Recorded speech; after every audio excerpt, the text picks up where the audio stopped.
1640, which is really, to me, the height of the Baroque period. And I think for a minute we wanted to talk about how the Baroque is really a lot of things in a way. I mean, it's different in Holland than it is in France, than it is in Italy with Caravaggio, or Rubens in Flanders. Even within those different regions, there's different styles of Baroque art. I mean, when you talk about the Baroque style, it's not really one style, it's an umbrella term, and so we can think about the kind of earthly realism and drama of Caravaggio in Italy. Kind of gritty, dirty realism. Which is quite different from contemporaries in Italy like the Carracci, who helped establish the Baroque style. Their art tends to be more classicizing, more idealizing. Then you have followers of theirs like Guido Reni and Domenichino. Like you said, you have Rubens and Flanders, and there's all kinds of Baroque painting.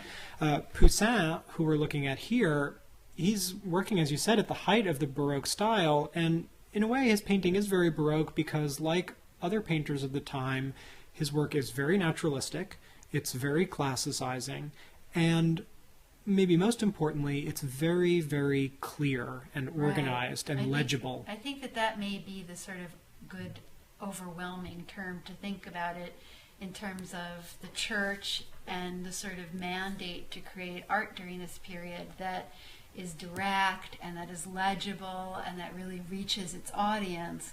And there are just a number of ways of doing that. That's right. And we also should relate it to other contextual issues. When we're talking about the 1600s, we have to keep in mind this is the period of the scientific revolution, That's right. where you have people like Galileo and others who are emphasizing the idea that knowledge comes from observation, and so it makes sense that in a period like that there would be artists who emphasize naturalism and studying from life. So let's talk about this painting of the landscape with St. John the Evangelist from around 1640. It does represent primarily the landscape, but what's typical for Poussin is that nature could be thought of as potentially represented as something overwhelming and chaotic. Yeah, he's really organized. But Poussin's representation is very, very organized. Now, he definitely did go out and study nature firsthand, but he's not representing... Sketch a tree and a hill, and then he'd go back into his studio. Right, and create an idealized, more organized version of what he had seen. And fill it with some very classical-looking buildings, which might not have been there in reality. Exactly. There's nowhere you can go and actually see this scene in Italy. No. And we should say Italy is where Poussin spent most of his career. He's a French painter working largely for French patrons, but he spends most of his life in Italy, in Rome mostly, and in fact dies there. And so this looks like a sort of Italianate landscape, but it's not a specific view of a place in Italy. So how does he organize the landscape so well? Well,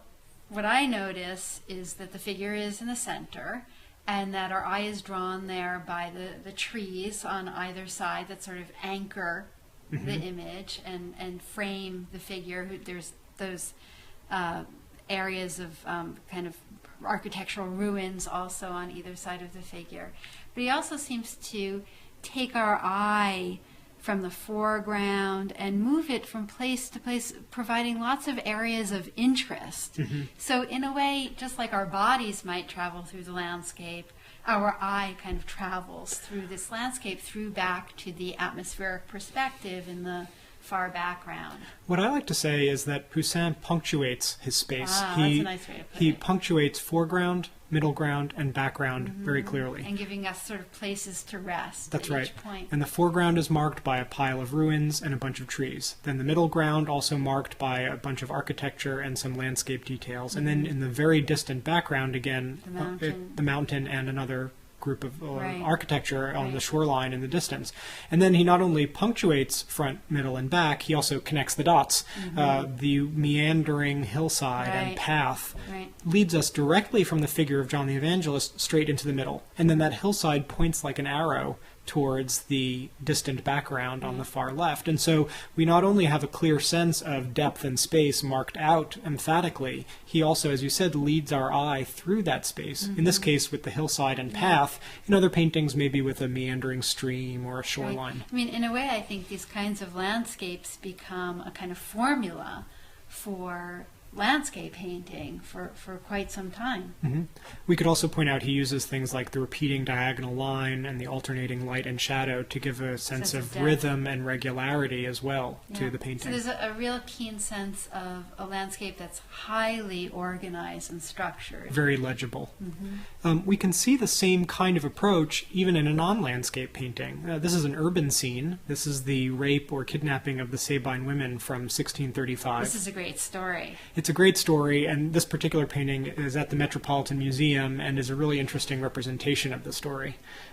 So here the founders of Rome, the male founders of the city of Rome, the ancient Roman Republic, need to marry. They need some women in order to procreate and to populate the city of Rome. Exactly, and so they go to the Sabines, and there are various versions, various versions of the story. They go to the neighboring city where the Sabines are, and there's a feast or a festival, and at a certain point, the leader of the Romans, here dressed in red, gives a signal, and the Roman men grab the Sabine women and carry them off, as the Sabine fathers and mothers and children cry and resist. It's a terrifying scene. Right, but again, in the midst of a scene that's very chaotic and dramatic, again, we see, typical of Poussin, very legible, clear, highly organized representation of the scene. It reminds me of the Carracci in terms of the clarity of the gestures of the figures. So that's that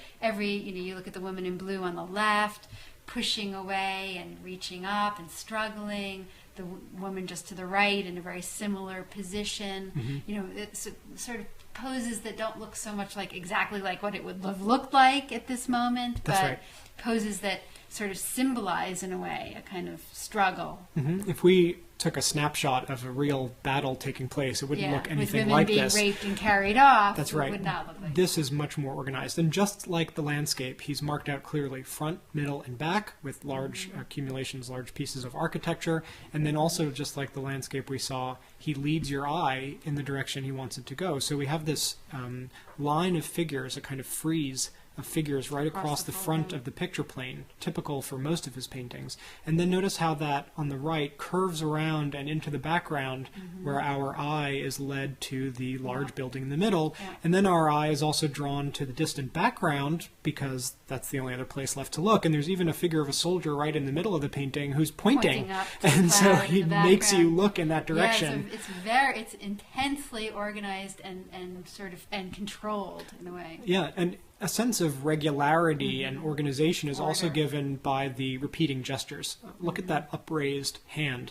It repeats 3 times across the exact middle of the painting, going back in depth, and then even in the other direction as well. And so this repeating gesture, the sense of movement across the space, and also the very clear punctuation and marking out of the spaces gives a very strong organization to the scene. It's probably useful to say that this kind of painting would have been created by many studies of individual figures at first. Probably the individual figures would have been sketched nude and then clothed, and then there would have been many compositional studies. And so that sense of order and structure is not something that was arrived at spontaneously, but is the result of a long artistic process. That's right. And one other thing to say, especially as we're looking at this painting, is this is a good example to understand why Poussin is one of the defining artists of what we would call a linear style, in contrast to the painterly style of someone like Rubens. And, as art history was becoming standardized as a field of study, the linear painting of Poussin, contrasted with the painterly style of Rubens, was one of the most typical ways to discuss a style of the work of art. So if you looked at this painting at the Met up close, you wouldn't see, you would be hard pressed to see a brushstroke. Exactly. The contours of the figures are closed. Everything seems in high focus. There's not a lot of gesture and texture on the surface of the painting. And so it's typical of Poussin and a larger movement in a lot of ways.